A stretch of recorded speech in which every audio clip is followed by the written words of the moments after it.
Yeah! It's my favorite show, y'all! Oh, wait. No, it isn't. Ew! Ew! Blech! Ew! Ew! Ooh. We just finished our last James episode in the flagship series, and I noticed that the character reappears twice in the new class, so why not see how the appearances compare?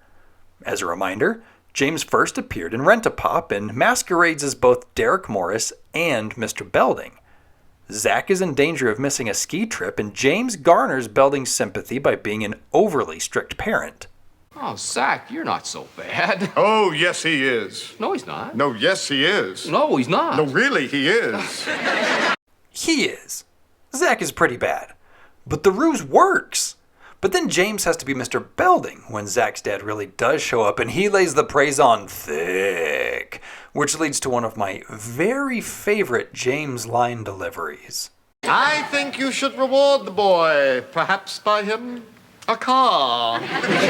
It's a mad dash going from playing Mr. Belding back to Mr. Morris, but James is a pro. Too bad the ruse didn't work. James later shows up and is asked to play a representative for, which school? Auburn. We all know that James's task wasn't just talking up Jesse to the Stanford rep, but also convincing Mr. Belding that Zack's huge SAT score should actually net less homework, not more. His task was also wearing the worst fake beard that gave us some of the best character breaks in the show's history. No, sir. I love school. No, you need time off, Zack. Just classic stuff, folks. In rewatching these two episodes, a James appearance requires 4 things. 1, he works part-time at the Max. 2, he acts as 2 different people. 3, one of his interactions has to be with Mr. Belding.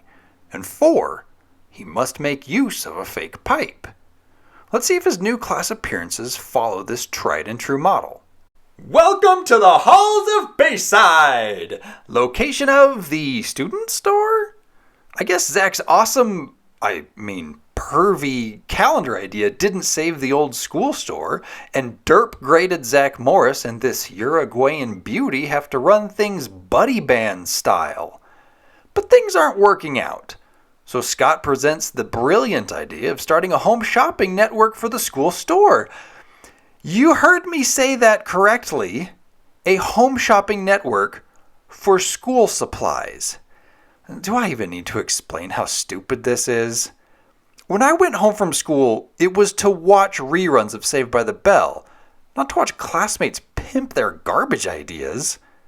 I don't know, maybe I'd have clicked over to see if there was a Lindsay segment. Oh look, another sadistic teacher giving a midterm that everyone is dreading.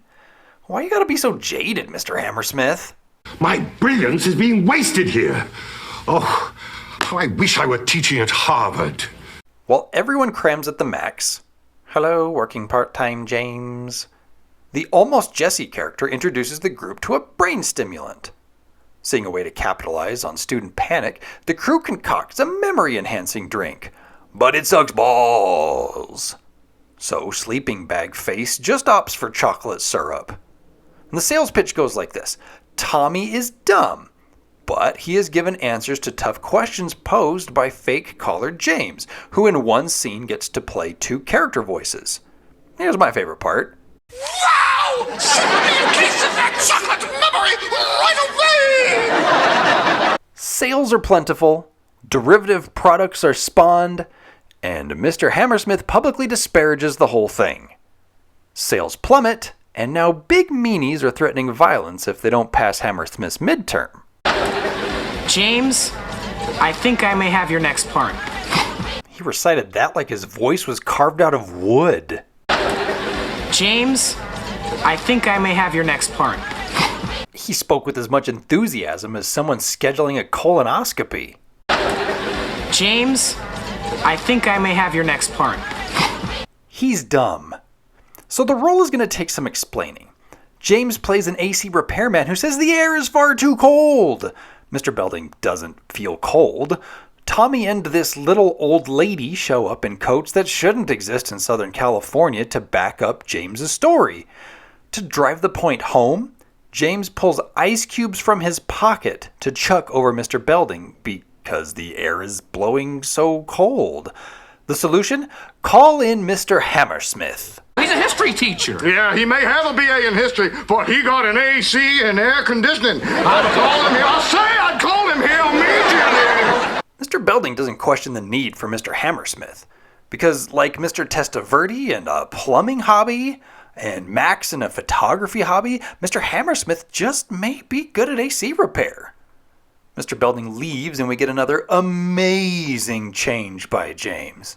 I mean, the guy is just a joy to watch. James introduces himself as J. Maxwell Smartfellow, a recruiter for, which university? Harvard.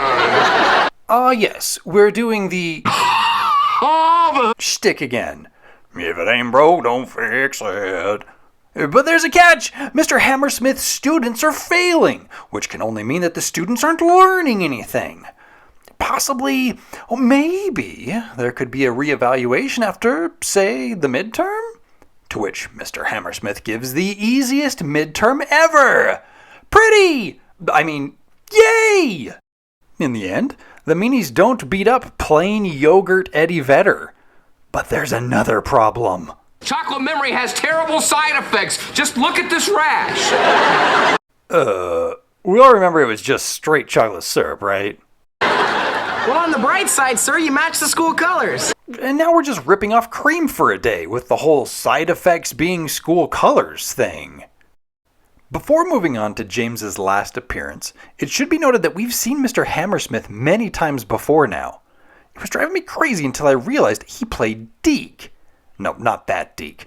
The one from Big Top Pee-wee that turns into Dust and Diamond. That's kind of fun. Speaking of Dust and Diamond, guess who's top billed in the next season? Screech is back at Bayside and acting as Mr. Belding's assistant. The force driving our plot is that Mr. Belding is being considered for acceptance into the Academy of American Principals. Screech agrees to draft a letter of recommendation and get the application sent by the deadline. Boom! James is back! The Max is holding a contest of sheer luck. Whoever orders the 1 millionth burger gets backstage passes to the generically named MTV Awards. We couldn't call it the MTV Video Music Awards? Oh, but look how crowded the Max is. There's no way our substandard 6 can hope to win.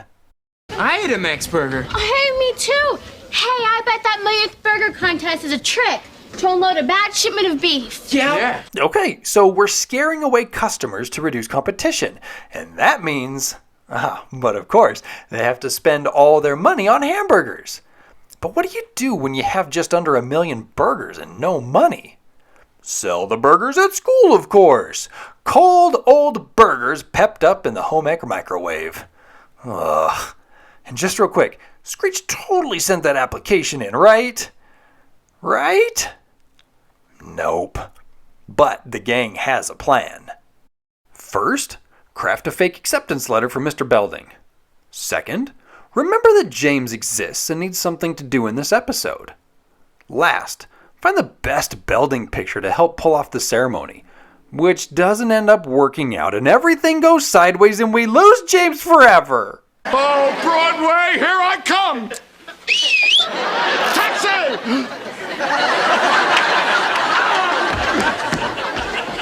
And then Mr. Belding orders the 1 millionth burger, and that's the end. This second New Class episode is a terrible end to the James appearances. You probably noticed that I couldn't point out a second played character in this episode, nor the use of a fake pipe. It's like the writers forgot the little things. For instance, I had a really hard time with this exchange. And most of all, don't let the chief recognize you. Recognize me? What, are you serious? I've already hoodwinked that Belding fool 3 times to his very face. Me? James? Be recognized? What, are you serious? Screech, you should know better. You were directly involved with 2 of the original ruses. Oops! while it's fun to dunk on the subpar new class episodes, I'd like to devote the last bit of time to two topics. First, the little things that made James great. For instance, his pronunciations and inflections are top-notch. We know this. Hello, I'm Dick Belding. Hi, Cat. Hi, Cat. Ah, Stansbury. Agricultural school, correct? Your present is an insult at Harvard. That is, of course, if you care. I've located the problem. The leak originates right here. But she's the easiest teacher in the school. Yes, but her students get A's. And Harvard likes students who get A's. Hello, an actor's actor. Some of the more subtle things involve his movements. Whether it's erratic arm flailing, faux pompous walking, exaggerated button mashing, he's always a big ol' cartoon. My personal favorite instance is from that first new class episode where he is talking with Mr. Hammersmith. James threatens to leave. As a supposed Harvard representative, James makes the acting decision to freeze in place to drive his point home. Of course, I can leave if you wish. Oh, no. It's so brilliantly stupid. Which brings me to my second point. James was a bad actor, which he constantly told us. We performed cats in dog suits, but I quit when they started throwing bones at us. It was going well until Mark Anthony called out, Caesar, and I replied, with or without anchovies. I played the librarian, but I was fired for saying my lines too loud. Your book is overdue. Well, as an actor, I could have used it to help me remember my lines. Of course, I get fired so often, I don't have any lines to remember. I got fired, though, for whistling while I worked. What's wrong with whistling? I was playing a dead guy. They hated me. They said I stink. A disgrace to the stage. Would you cut to the chase? Did I get the part? My initial question in planning this video was, what is James getting out of these pithy high school meddlings? Is he getting paid by the kids like they did with Vicky? But now I just think that he was so run down as an actor that he could at least delight in wowing these kids with his professionalism? I mean, for all they knew, James was just another freaking Leo DiCaprio. Sadly, Mark Blankfield died in March of 2024 and I can't find anything about it. But instead of trying to drum up this type of information, let's instead bask in the chaotic good of James the actor. The scene, the max. The mood, tense as people study for Mr. Hammersmith's midterm. I played the librarian, but I was fired for saying my lines too loud. Your book is overdue. And the payoff? Hey, everybody, here are your shakes.